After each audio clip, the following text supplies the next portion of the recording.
The final boarding call for Flight 304 to Tokyo crackled through the terminal speakers, but Jeffrey Young wasn't moving.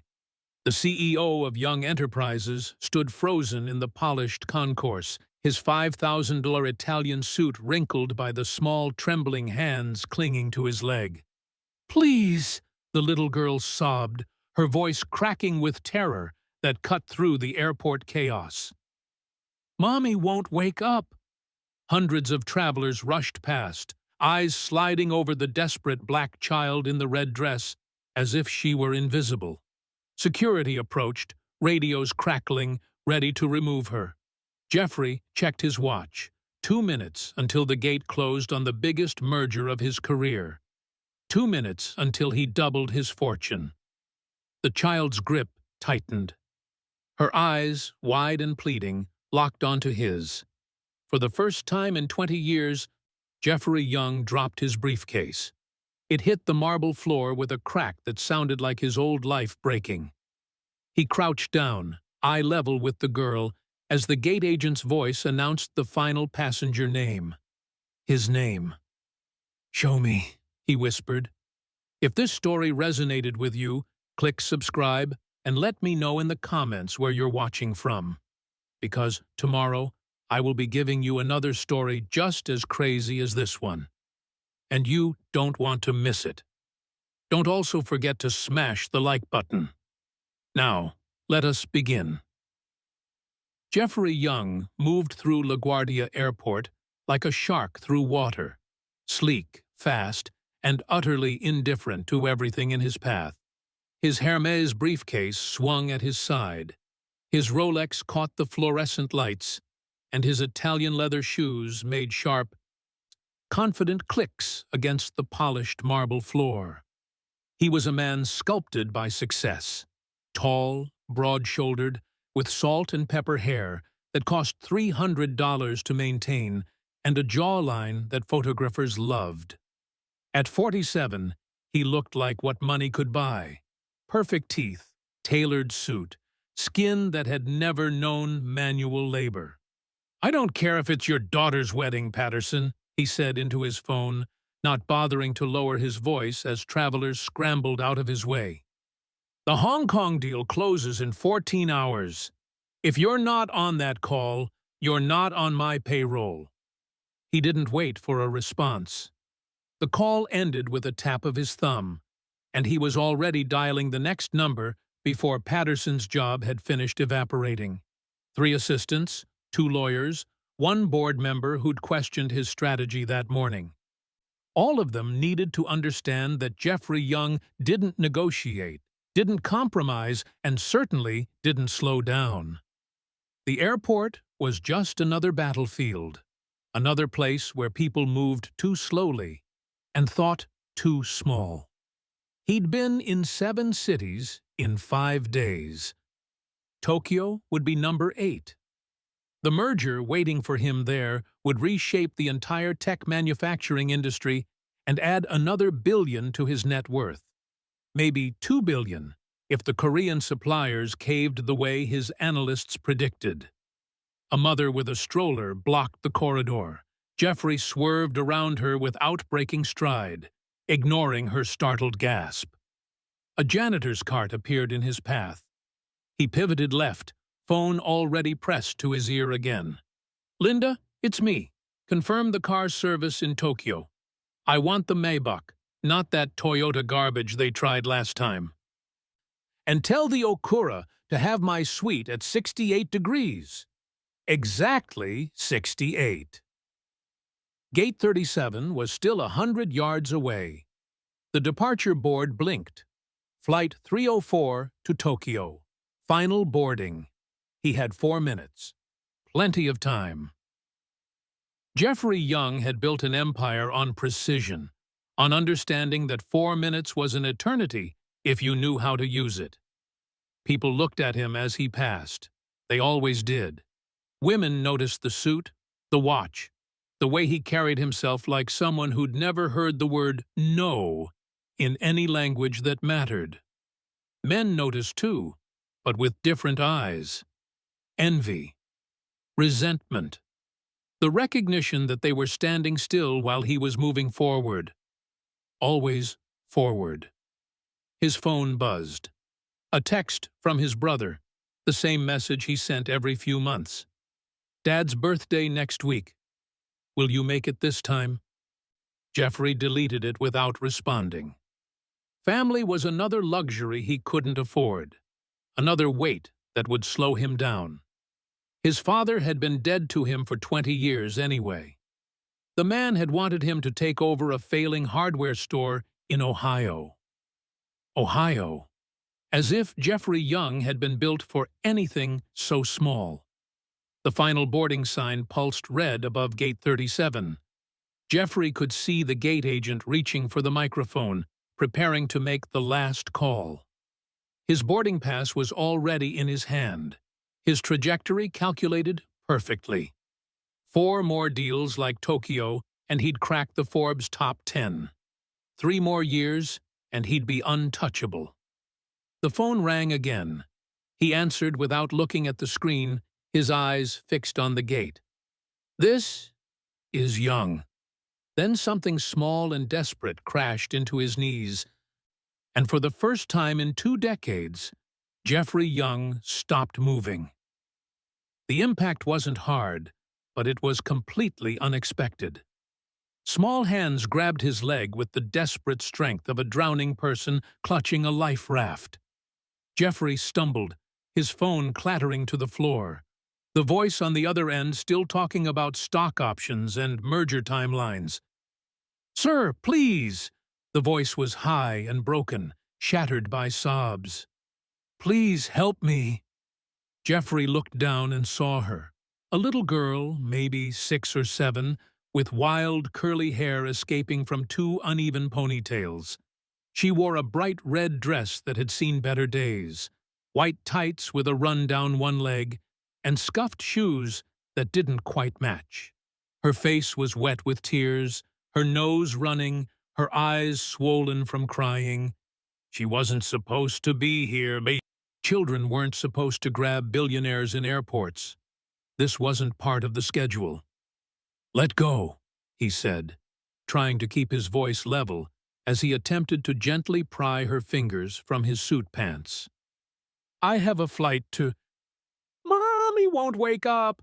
The girl's voice cracked into a wail that cut through every other sound in the terminal. "I tried and tried, but she won't wake up, and everyone keeps walking past, and nobody will help. And please, please, please." Airport security was already moving toward them. 2 officers with radios crackling, their faces set in that particular expression of professional annoyance. A small crowd had begun to form, phones rising like flowers toward the sun, recording the spectacle of a man in a $5,000 suit being accosted by a crying child. "Sir, we'll handle this," one of the security officers said, reaching for the girl. "You can go ahead to your gate." The final boarding announcement echoed through the terminal. "This is the final boarding call for passenger Jeffrey Young on Flight 304 to Tokyo. Please proceed immediately to Gate 37. Jeffrey looked up.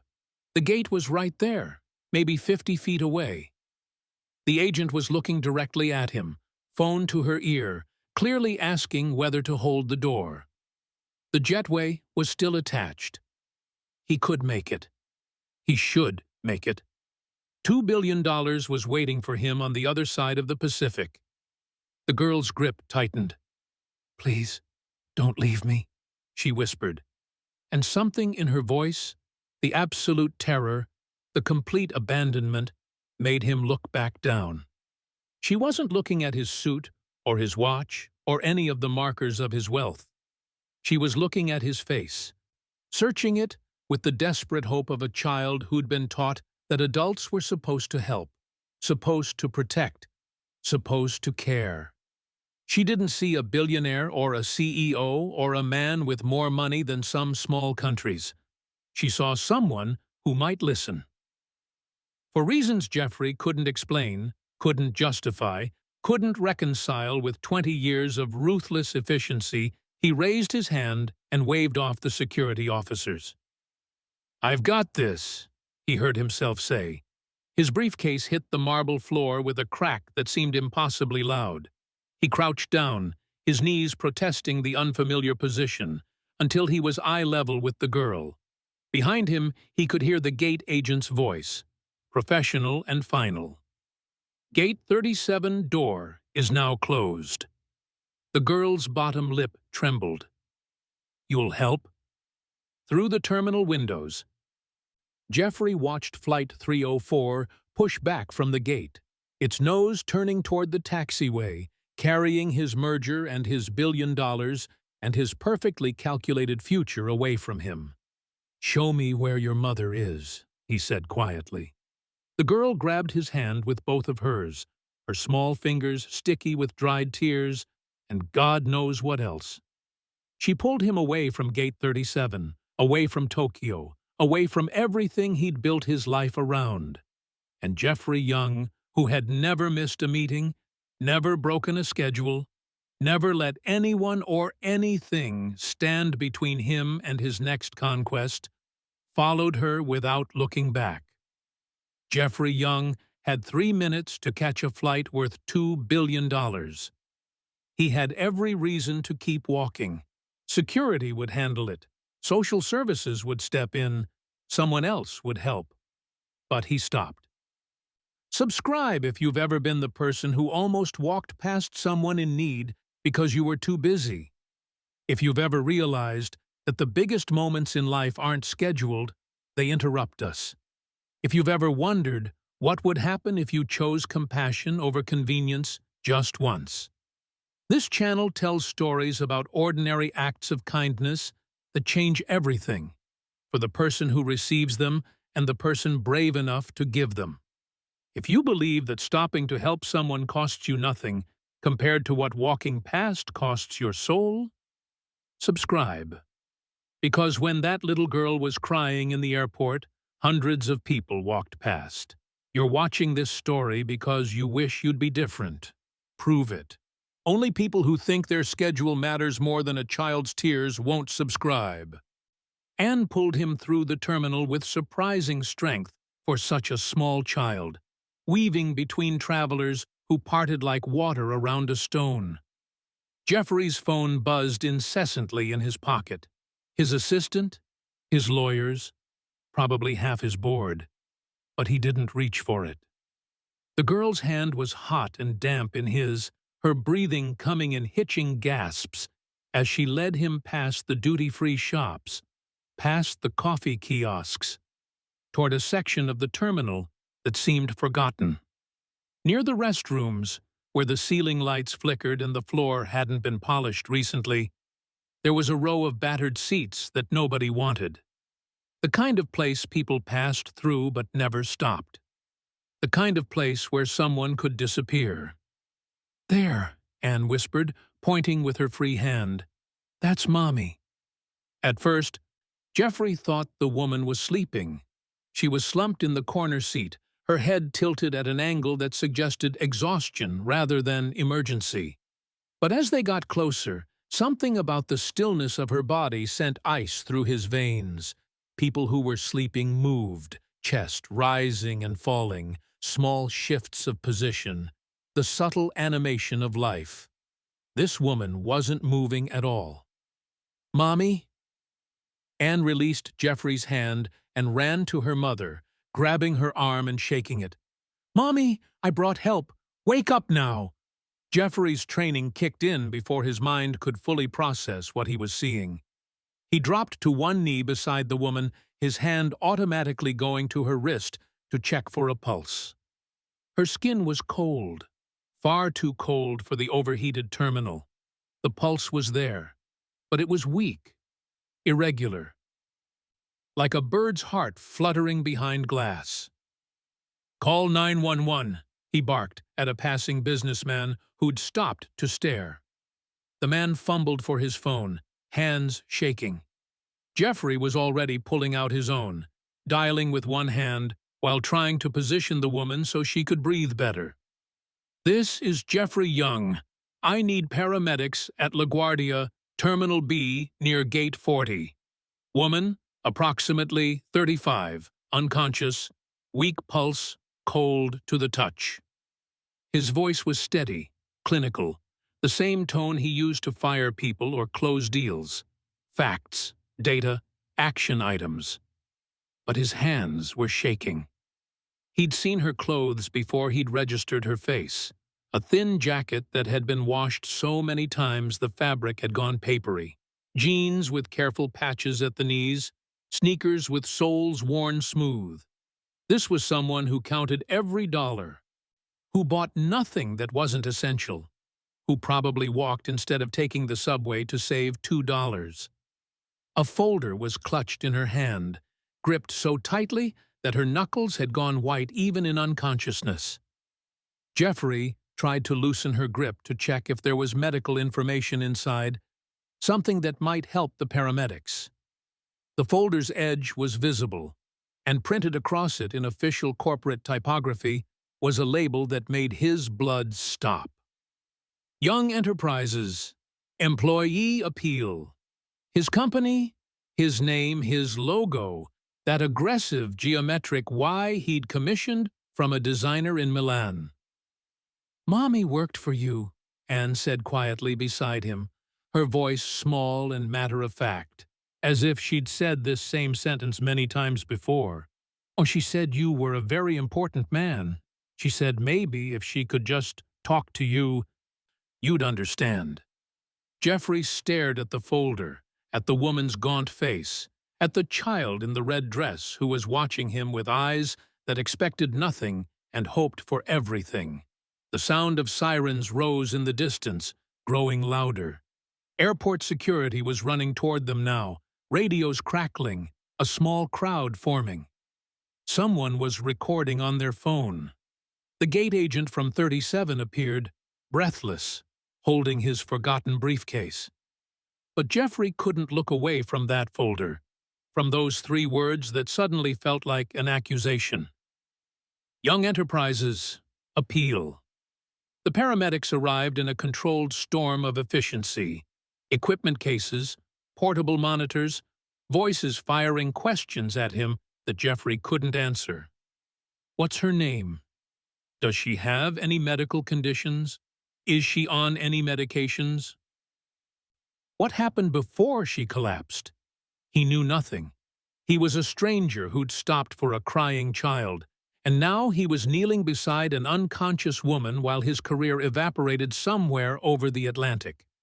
"Her name is Carolyn," Anne volunteered, her voice barely audible over the organized chaos. "Carolyn Mitchell. She has the breathing sickness. She takes the blue pills, but we ran out."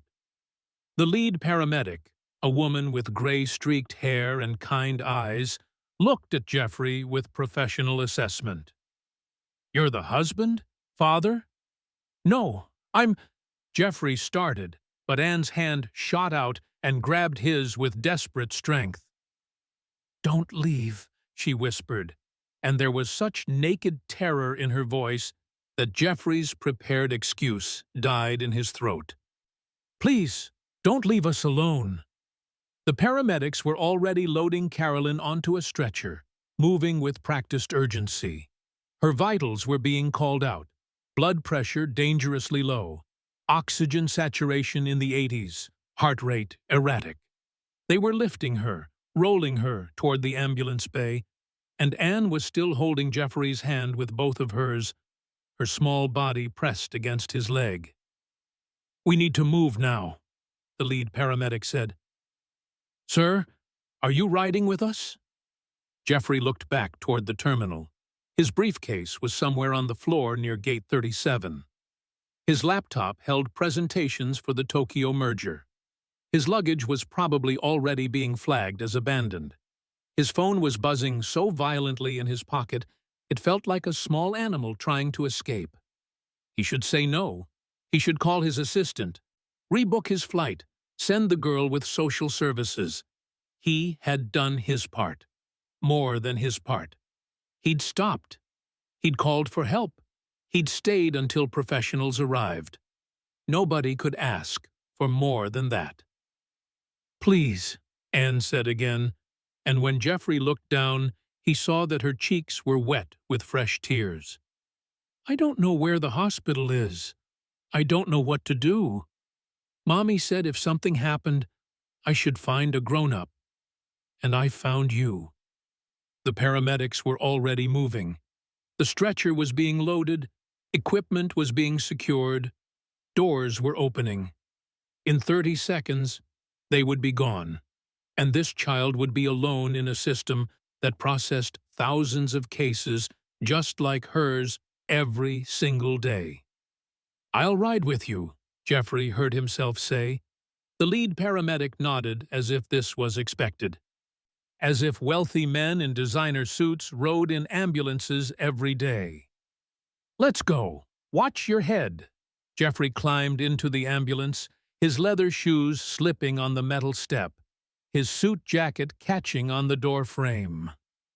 Anne scrambled up after him, refusing to release his hand, even as she wedged herself into the small jump seat. The doors slammed shut, cutting off the terminal noise. The announcement speakers. The world he understood. Inside the ambulance, it was all beeping monitors and antiseptic smell, and the lead paramedic calling out numbers that meant nothing to Jeffrey, but clearly meant everything to her partner. Carolyn lay between them, an oxygen mask covering half her face, her skin the color of old newspaper. Through the small rear window, Jeffrey watched LaGuardia Airport recede into the distance. His briefcase, his merger, his carefully constructed empire. All of it left behind on a terminal floor because a child had asked him not to leave. His phone buzzed again. This time he pulled it out and powered it off completely. Anne's grip on his hand loosened slightly, but she didn't let go. "Thank you," she whispered. Jeffrey had no idea what he'd just done. He only knew that turning back was no longer possible. The emergency room was a controlled hurricane of sound and motion. Carolyn was wheeled away the moment they arrived, surrounded by doctors and nurses calling out medical terminology that sounded like a foreign language. Code this, stat that. Someone asked about insurance, and Jeffrey found himself saying, "I'll handle it," without thinking, without calculating the cost, without any of his usual careful analysis. Then she was gone, eyes swallowed by double doors that read ICU, authorized personnel only, and Jeffrey was standing in a waiting room that smelled like fear and disinfectant, still holding the hand of a little girl he'd met 20 minutes ago. A nurse with a clipboard approached, firing questions. Patient's full name, date of birth, social security number, emergency contacts, medical history. Anne tried to answer what she could: her mother's birthday, their apartment number, the name of the blue pills, but most of the form remained blank. The nurse's expression grew more concerned with each empty line. "And you are?" she asked Jeffrey, pen poised. "I'm—" He paused, realizing he had no legal answer to that question. "I'm the person who found her." The nurse's eyes flicked to Anne, then back to Jeffrey, and he could see her making calculations about child services and protocols. But she simply nodded. "Someone from administration will be up to discuss payment options. The doctor will update you when there's news." When she left, Jeffrey looked down at Anne, who had finally released his hand to collapse into one of the plastic waiting room chairs. She looked impossibly small, her red dress wrinkled, her tights torn at the knee, her shoes dangling above the floor. She was hugging something to her chest, the folder that had been in her mother's hand. "Can I see that?" Jeffrey asked gently, sitting beside her. Anne handed it over without hesitation, as if she'd been waiting for him to ask. The folder was worn at the edges, handled too many times by hands that were probably shaking. The Young Enterprises logo stared at him like an accusation. Inside were documents, medical bills, and a letter paper-clipped to the front. The letterhead was simple, typed on a home printer, dated 4 months ago. It was addressed to him personally. Dear Mr. Young, my name is Carolyn Mitchell. I worked at your Newark manufacturing facility from 2012 to 2022, employee number 4782. I am writing because I don't know where else to turn. Jeffrey's hands tightened on the paper. He didn't remember her name, didn't remember her employee number. He'd never visited the Newark facility. It was just a line item in quarterly reports, a column of numbers that represented productivity and profit margins. I was laid off last October, 1 month before my pension would have vested, as part of the efficiency restructuring program. I understand business decisions must be made. But I'm writing because during my 10 years in Chemical Processing Unit C, I developed chronic obstructive pulmonary disease. The facility doctor said it was from prolonged exposure to industrial solvents without proper ventilation. The words blurred. Jeffrey blinked, forced himself to keep reading. When I was employed, my insurance covered treatments. Now I can't afford my medications. I've applied for assistance, but the process takes months I don't have. My daughter is 6 years old. I'm attaching my medical records and employment history. I'm not asking for my job back. I'm asking if the company might help with medical costs for a condition I developed while working for you. The letter continued for another paragraph, professional and desperate in equal measure, ending with a phone number and an email address. Paper-clipped behind it were medical bills, $4,300 for an ER visit, $890 for prescriptions, $12,000 for a specialist consultation she couldn't afford. Behind those were rejection letters from Young Enterprises HR, form responses stamped with corporate logos and legal disclaimers. The final document was a plane ticket, Newark to Phoenix, departing today. One way, economy. Next to it, a printout of a clinic specializing in pulmonary disease, advertising affordable treatment plans and payment options available. A last-ditch effort to save her own life, funded by money she probably didn't have. Jeffrey looked at Anne, who was watching him with dark, knowing eyes. "Mommy said you probably never saw her letter," Anne said quietly. She said important men have people who decide what's important. The folder felt like it weighed 1,000 pounds. Jeffrey set it carefully on the chair beside him, his hands suddenly unsteady. He'd built his empire on efficiency, on cutting costs, on making hard decisions that prioritized shareholders over sentiment. The Newark restructuring had saved Young Enterprises $3.2 million annually. He'd received a bonus for that initiative, $3.2 million, and all it had cost was everything. The waiting room clock ticked forward with cruel indifference. 2 hours, 3. A nurse had brought Anne a coloring book and a box of broken crayons, the kind hospitals kept for children who'd seen too much. She sat cross-legged on the plastic chair, carefully filling in a picture of a butterfly, her tongue poking out in concentration, as if this small act of creation could hold back the chaos threatening to swallow her whole. Jeffrey watched her and felt something crack open inside his chest. She was 6 years old, the same age he'd been when his own mother had gotten sick, back when they'd lived in that cramped apartment in Cleveland and medical bills had piled up like accusations on the kitchen table. He remembered coloring at the hospital while his father paced and made phone calls they couldn't afford, trying to find someone, anyone, who would help without demanding money they didn't have. He'd built his entire life as a response to that helplessness. Never again, he'd promised himself. Never again would he be the one begging, the one waiting, the one whose worth was measured and found insufficient. He'd clawed his way up from nothing, stepping on whoever he needed to step on, because the alternative was ending up like his parents, broken by a system that valued profit over people. And now, he was the system.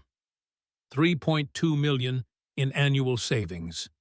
He could recite the exact figure from the Newark restructuring report, could remember the congratulatory dinner, the champagne, the board members shaking his hand and calling him a visionary. He'd cut 247 positions, eliminated redundant safety protocols, renegotiated vendor contracts to save on ventilation system maintenance. Employee number 4782 had been one of those 247. A number, a line item, a necessary sacrifice for efficiency. He thought he might vomit. His phone had died an hour ago, the battery finally giving out after hundreds of ignored calls and messages. When he'd plugged it into the waiting room outlet, it had come alive like something possessed, buzzing and chiming with the fury of people who weren't accustomed to being ignored. 43 missed calls, 87 text messages. His email count had stopped at 999 plus. The most recent voicemail was from Richard Chen, chairman of the board, and even through the tinny phone speaker, his rage was palpable. "Jeffrey, what the hell are you doing? The Tokyo deal collapsed. Yamamoto walked. Do you understand what you've cost us? Cost yourself? The board is convening an emergency meeting. You have until midnight to explain yourself, or we're voting you out. Call me now." There were others. His CFO, his legal team, his assistant crying actual tears of panic. A reporter from the Wall Street Journal asking for comment on rumors of his mysterious disappearance. His brother, surprisingly, just saying, "Saw the news, call me if you need anything," which somehow hurt worse than the threats. The board was going to fire him. The merger was dead. His reputation, 20 years of ruthless efficiency, of never missing a deadline, of being the man who always delivered, was being shredded in real time across business news sites and financial forums. Someone had posted a photo from the airport of him kneeling with Anne, and the internet was doing what it did best: speculating, theorizing, turning his life into entertainment. None of it mattered. He looked at the little girl coloring her butterfly, at the worn shoes dangling from her feet, at the careful way she stayed inside the lines, as if following rules could make the world make sense again. She'd chosen purple for the wings. Purple and gold. Colors that had no business being on a butterfly, but somehow worked anyway. "Are you sad?" Anne asked without looking up from her coloring. Jeffrey realized his face was wet. He wiped his cheeks with the back of his hand, surprised by his own tears. "Yes," he said. "Me too," Anne said, selecting a green crayon for the butterfly's body. "But Mommy says coloring helps. Do you want a page?" She held out the coloring book, and Jeffrey took it with hands that had signed billion-dollar contracts, fired hundreds of people, built an empire on the backs of workers whose names he'd never learned. The page she'd chosen for him showed a garden full of flowers. He picked up a red crayon and started to color, staying carefully inside the lines, while his phone buzzed and buzzed and buzzed with the sound of his old life dying. Jeffrey Young sat in that waiting room holding a folder with his company's name on it, proof that his success had been built on someone else's suffering. The guilt didn't arrive all at once. It came in waves, each one heavier than the last, until he could barely breathe under the weight of what he'd done. Subscribe if you've ever looked back at your choices and realized the cost wasn't paid by you. If you've ever achieved something you were proud of, only to discover later who got hurt along the way. If you've ever had to decide whether to protect what you've built or become someone better. This channel tells stories about people who faced the truth about themselves and chose to change instead of making excuses. If you believe that real strength isn't never making mistakes, but having the courage to face the damage and make it right, subscribe. Because somewhere in your life, there's a Carolyn Mitchell, someone who paid the price for your success, your convenience, your silence. You can't undo the past, but you can decide right now what kind of person you'll be tomorrow. Subscribe if you're ready to face that truth. Only people who'd rather protect their reputation than admit their mistakes won't subscribe.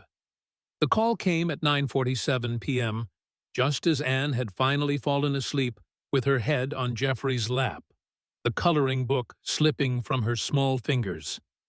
His phone lit up with Richard Chen's name, and Jeffrey knew this was it, the final ultimatum, the point of no return. He answered on the third ring, keeping his voice low so he wouldn't wake the child. "Richard, don't Richard me." The chairman's voice was ice wrapped in steel. "I've spent the last 8 hours doing damage control while you've been playing Good Samaritan for the cameras. The Tokyo deal is salvageable, but barely. Yamamoto will meet with you tomorrow if, and only if, you're on the 6 a.m. flight to San Francisco, then the direct to Tokyo from there. I've had my assistant book everything. First class, car service. The works." "Richard, I can't." "You can and you will. I don't care what's happening in that hospital. I don't care about the sob story. You have built this company on being ruthless, on never letting sentiment cloud judgment. And I will not watch you throw it away for—" He paused, and Jeffrey could hear papers rustling. "For some random woman and her kid. Send them a check. Send them 10 checks. But get on that plane." Jeffrey looked down at Anne, at the way her hand had curled around 2 of his fingers even in sleep, holding on as if he were the only solid thing in a world that had turned to water. "The board meets at noon tomorrow," Richard continued. "If you're not on that flight, if you're not at least trying to fix this disaster, we're voting. And Jeffrey, I've talked to everyone. You don't have the numbers. Thompson already wants you out. Davidson is on the fence. Without me protecting you, you're done. You understand? Done." "I understand," Jeffrey said quietly. "Good. So get your ass on that." The ICU doors swung open, cutting Richard off mid-sentence. A doctor emerged, still in surgical scrubs, a mask hanging around his neck, his face carved with exhaustion. Behind him came a woman in a business suit carrying a tablet. Hospital administration. The kind that appeared when money needed to be discussed. "Mr. Young," the doctor said, and Jeffrey felt his heart stop.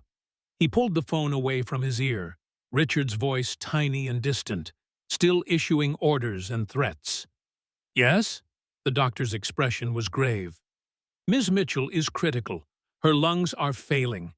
The COPD is far more advanced than her previous scans indicated, complicated by pneumonia and what appears to be early-stage pulmonary fibrosis. She needs surgery, tonight. We have a specialist standing by, but it's high risk, expensive, and—" He paused, choosing his words carefully.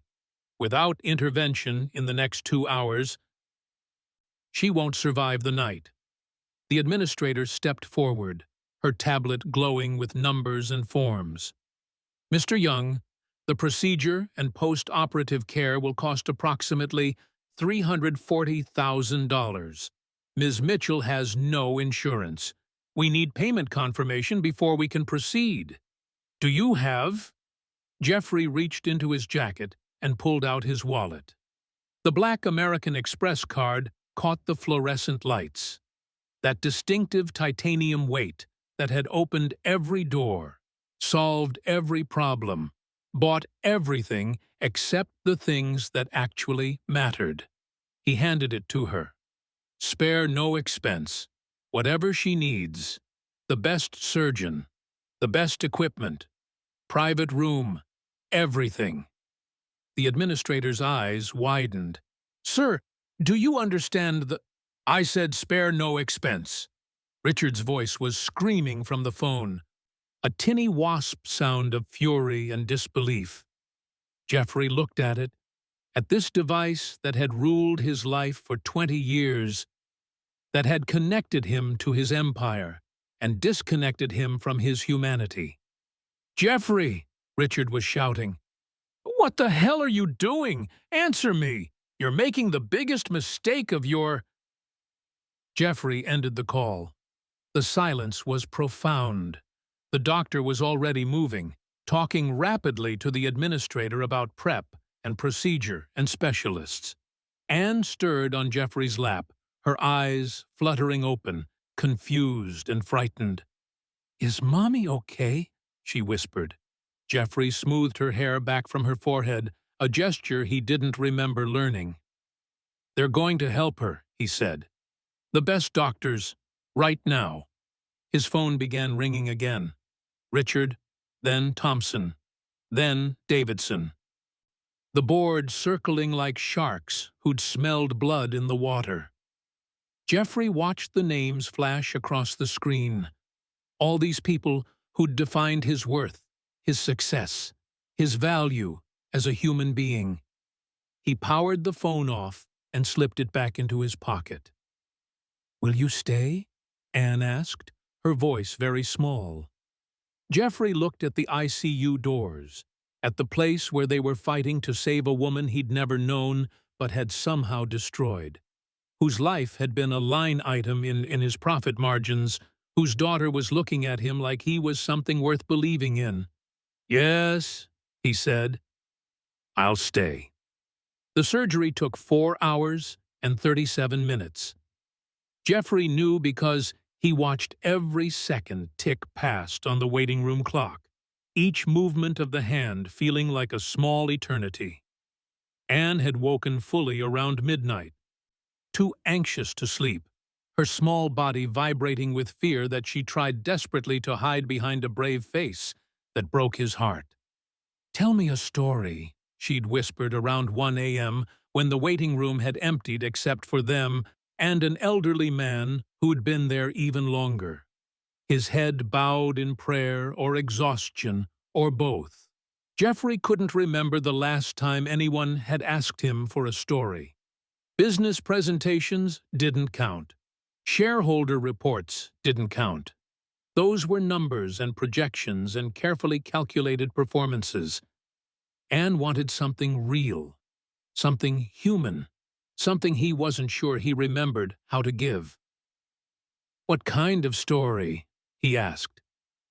A happy one, Anne said, where nobody dies at the end. So Jeffrey told her about a little boy in Ohio who'd loved hardware stores, who'd learned the names of every tool and nail and screw, who'd built a treehouse with his father using mismatched lumber and bent nails that somehow held together anyway.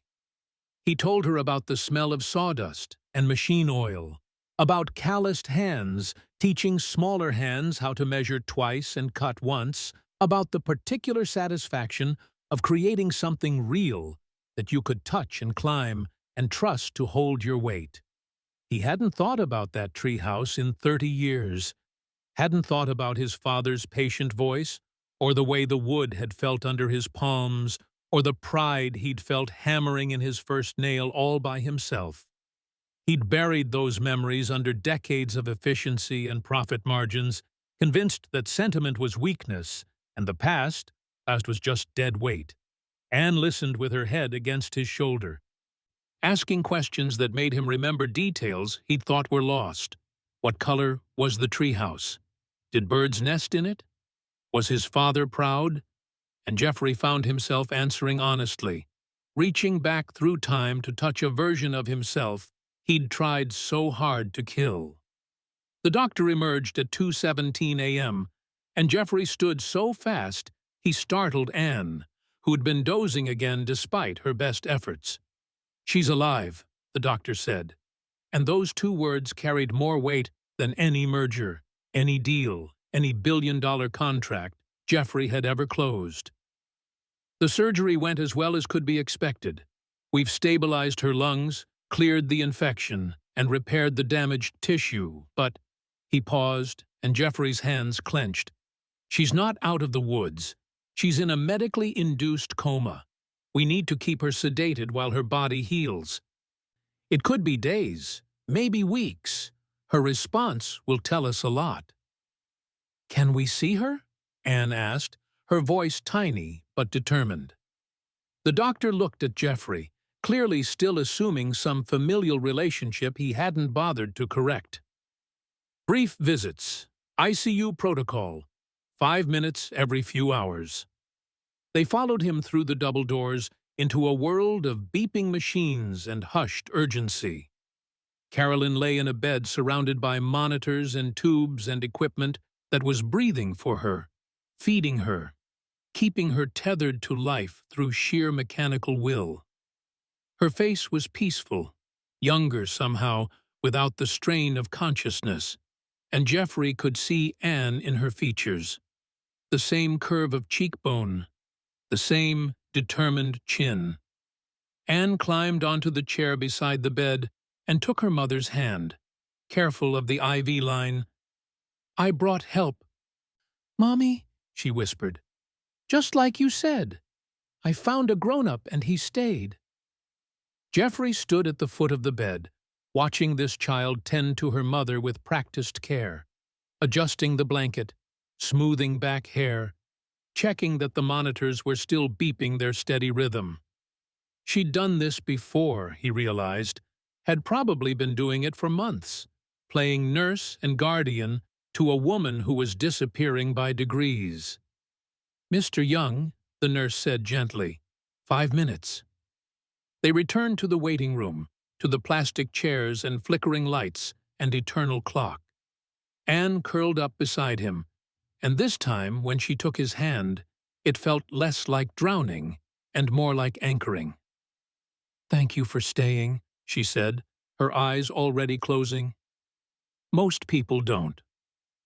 Jeffrey thought about his empty penthouse apartment, about the silk sheets he never slept in, and the gourmet kitchen he never cooked in, and the view of the city he never looked at. He thought about the board meetings and conference calls and business dinners where he was surrounded by people and completely alone. He thought about 20 years of being important and 0 years of being needed. "You're welcome," he whispered, but Anne was already asleep. Jeffrey sat in the plastic chair, his expensive suit rumpled beyond saving, his Rolex showing 3:33 a.m., his empire crumbling somewhere in the distance. Anne's head was heavy on his shoulder, her breathing deep and trusting, and for the first time in longer than he could remember, Jeffrey Young felt like he was exactly where he was supposed to be. Carolyn woke on the 5th day, just as the morning sun was painting the ICU windows gold. Jeffrey had been dozing in the chair. He'd gone home once, showered, changed clothes, and returned immediately, unable to stay away, when the change in the monitor's rhythm pulled him back to consciousness. Anne was at school, the first day she'd agreed to go, after Jeffrey had promised, sworn, that he wouldn't leave and would call the moment there was news. Carolyn's eyes fluttered open, unfocused at first, then sharpening as they adjusted to the light and the tubes and the reality of still being alive. Her gaze drifted around the room, taking inventory, and then landed on Jeffrey. He watched the recognition hit her like a physical blow. Her eyes, went wide, then filled with terror so profound it was painful to witness. She tried to sit up, triggering alarms on 3 different machines, her hands scrabbling at the tubes as if preparing to run. "Miss Mitchell, please!" Jeffrey stood, hands raised, trying to appear non-threatening, which was almost funny given that he'd spent 20 years cultivating the opposite impression. "You're safe. You're in the hospital. You had surgery. Please, don't. What are you doing here?" Her voice was raw from the breathing tube, barely above a whisper, but the fear in it was deafening. Are you here to—" She was shaking, her monitors screaming, and nurses were rushing in. "I'm not here to hurt you," Jeffrey said quickly, desperately. "Anne found me at the airport. I brought you here. I paid for—" But even as he said it, he could see how it sounded.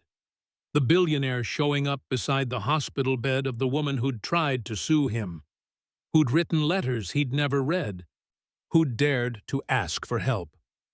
"Where's Anne?" Carolyn's panic shifted, sharpened. "Where's my daughter? What did you—" "She's safe. She's at school. PS 147. I enrolled her temporarily so she wouldn't fall behind. She's been here every day. I swear to you, she's safe." The words tumbled out of him. "Miss Mitchell, please." I didn't come to threaten you. I came to—" His voice broke, just cracked open like something fragile dropped from a great height. He stood there in his fresh suit that suddenly felt like a costume. This armor he'd worn for so long, he'd forgotten there was skin underneath, and he couldn't find any words that would make this right. "I'm sorry," he finally said, and it came out like a confession, like something pulled from deep in his chest, where he'd buried it under years of rationalizations and profit margins and necessary evils. "I'm so sorry. For everything. For what my company did to you.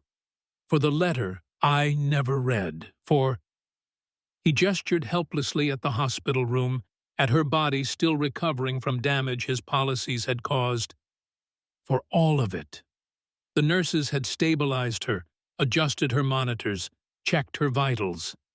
The head nurse gave Jeffrey a warning look, "Don't upset my patient," and left them with a promise to return in 5 minutes. Carolyn stared at him, her fear gradually giving way to confusion. "I don't understand." "I read your letter," Jeffrey said, sinking back into the chair, suddenly exhausted in a way that had nothing to do with lost sleep. "The one you sent 4 months ago. The one my secretary threw away because I'd trained her to throw away anything that looked like liability. I read it in this waiting room while you were in surgery, and I—" He pressed his palms against his eyes. "You were right. About everything. The ventilation, the chemicals, the timing of the layoffs. All of it. I knew. Maybe not the specifics, but I knew what we were doing.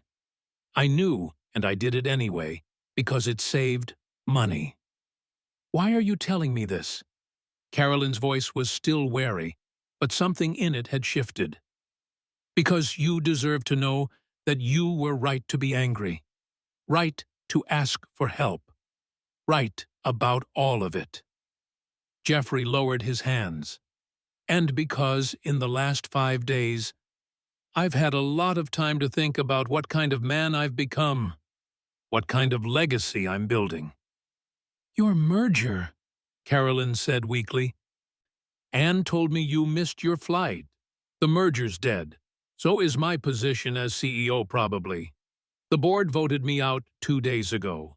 I haven't checked the news, but I'm fairly certain my career is over." He said it without emotion, stating facts. "I've spent the last 72 hours with lawyers, not fighting the board, but restructuring my personal holdings. I'm selling off assets, setting up a foundation, starting with full restitution for every worker affected by the Newark layoffs, including complete medical coverage for conditions that can be traced back to facility exposures." Carolyn's eyes filled with tears. "You don't have to." "I do," Jeffrey said firmly. "I absolutely do. And more than that, I want to. Ms. Mitchell, your daughter is 6 years old, and she's already learned that adults don't help, that systems don't work, that crying for help means being ignored by hundreds of people who can't be bothered to stop. I watched her learn that in real time, and his voice caught again. I can't undo the past, but I can try to build something different going forward." The door burst open, and Anne flew into the room, still wearing her school backpack, her face lighting up like the sun when she saw her mother awake. "Mommy!" Jeffrey started to stand, to give them space, but Anne grabbed his hand. "Don't go," she said, and then to her mother, "Mommy, this is Mr. Jeffrey. He saved you. He's been here every day. He taught me long division and bought me books and promised you'd wake up, and you did." Carolyn looked at her daughter, then at Jeffrey, then at their joined hands. Something in her face softened, though wariness remained. "Thank you," she said quietly, "for staying with her, for—" she gestured at the room, at the equipment, at being alive. "For everything." "I'm the one who should be thanking you," Jeffrey said. "You and Anne, for reminding me what actually matters." 3 weeks later, when Carolyn was strong enough to be discharged, Jeffrey arrived to drive them home. Not to the cramped apartment in Newark where they'd been living, but to a fully accessible place he'd secured nearby with a year's rent paid and a job offer for Carolyn when she was ready. Real job, fair wages, full benefits, working in the new worker advocacy division he was building from scratch. Anne held both their hands as they walked through the hospital lobby, past the same waiting room where Jeffrey had colored flowers and learned to be human again. The late afternoon sun streamed through the windows, and somewhere in the distance, planes were taking off from LaGuardia, carrying people to mergers and meetings and carefully calculated futures. Jeffrey had lost a billion-dollar deal, his position, his reputation as a ruthless businessman. The Wall Street Journal had called him unstable. His former board had called him a fool. His accountant had called him insane for giving away so much of his fortune. But walking out of that hospital with Anne's small hand in his left and Carolyn's recovering grip in his right, Jeffrey Young felt richer than he'd ever been in his life. He'd built a new legacy, one that wouldn't be measured in quarterly earnings or stock prices or Forbes rankings, but in a little girl who'd learned that sometimes, when you cry for help, someone actually stops. Someone actually says, and that was worth everything. Jeffrey Young walked out of that hospital having lost a billion-dollar merger, his CEO position, and his reputation as a ruthless businessman. But he walked out holding the hand of a little girl who'd taught him that being needed is better than being important. Subscribe if you've ever wondered what really matters when everything else falls away. If you've ever realized that the people you ignored, the moments you rushed past, the kindness you didn't have time for, those were actually the whole point. If you believe it's never too late to choose differently, this channel tells stories about people who discovered that the greatest wealth isn't what you accumulate. It's who you become when you finally stop counting. If you believe that one act of genuine kindness can rewrite your entire legacy, that redemption is possible even for people who've hurt others, that love is built through showing up, subscribe. Because Jeffrey had every reason to walk away. The deal, the board, his reputation. But he stayed. And that decision, that one choice to stay when leaving would have been easier, gave him something money never could. A family. If you believe some things are worth more than everything you've built, you're already one of us. Only people who measure life by what they own instead of who they love won't subscribe. Thank you for watching this story to the end. If you enjoyed this story, you will surely love the next one. It's as crazier and more intriguing as you can ever imagine. So do check it out. Click on the image showing on your screen right now to watch the next one.